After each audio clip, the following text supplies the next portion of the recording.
فيقتل ابنته من مطلقته، طفلة لم تنهي عقدها الأول، زهرة عمرها 9 سنوات، ضربها بأنبوبة معدنية على ساقيها، وضربها عدة مرات بقبضة يده على يدها اليسرى فكسرها، ورماها بعلبة مملوءة بمادة الكيروسين على وجهها، وقام بإحماء ملعقة على النار حتى احمرت ثم كواها على كعبها، وقام بربطها عدة مرات بسلسلة في إحدى نوافذ المنزل، ومنعها من الأكل والشرب لمدة 3 أيام، وصدمها بالسيارة داخل فناء المنزل. تحرضه زوجته وتساعده، فدفعتها على الجدار وسكبت بعض المواد الحارقة عليها، وربطتها 3 مرات، ورفستها بقدميها على بطنها، وداست على رأسها بالحذاء، وضربتها بيدها وبالعصا، وضربتها بعصا بلاستيكية على رأسها، وطعنتها برأس عصا مكنسة في بطنها. معاشر المسلمين، ذكرت لكم تفصيل ما فعل بالطفلة البريئة لأني لا أكاد أصدق كيف انتزع الله من قلب الأب كل أثر للرحمة. لو قيل لنا إن يهوديا فعل ذلك ببنت فلسطينية لما استطعنا أن نجد له عذرا، ولاستبشعناه رغم العداوة المتمكنة في قلوب اليهود. فكيف يحصل هذا في البلد الحرام؟ كيف يستطيع قلب مسلم أن يعذب أحدا لا يعرفه ولا يمت له بصلة جزءا يسيرا من هذا العذاب؟ كيف احتمل القلب الصغير هذا الحقد وهذه الضغينة؟ لماذا يحمل قلب أب كل هذا؟ لماذا يحمل قلب أب كل هذا؟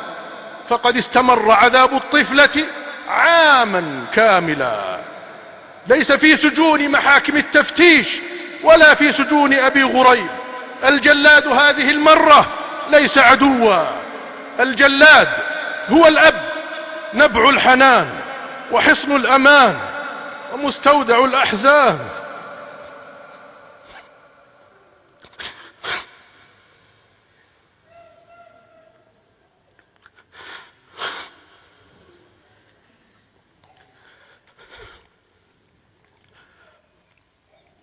حيث يفزع الطفل إلى أحضانه كي يستريح، ويختبئ خلفه كي يأمن، به يستغيث من عاديات الزمن، حتى سمي من فقده يتيما.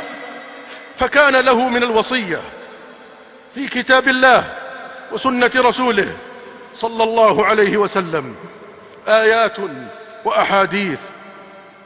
فكيف بمن عاش اليتم على يد والده؟ كيف بمن ذاق المر من يد والده؟ كيف يكون الخوف من مصدر الأمان؟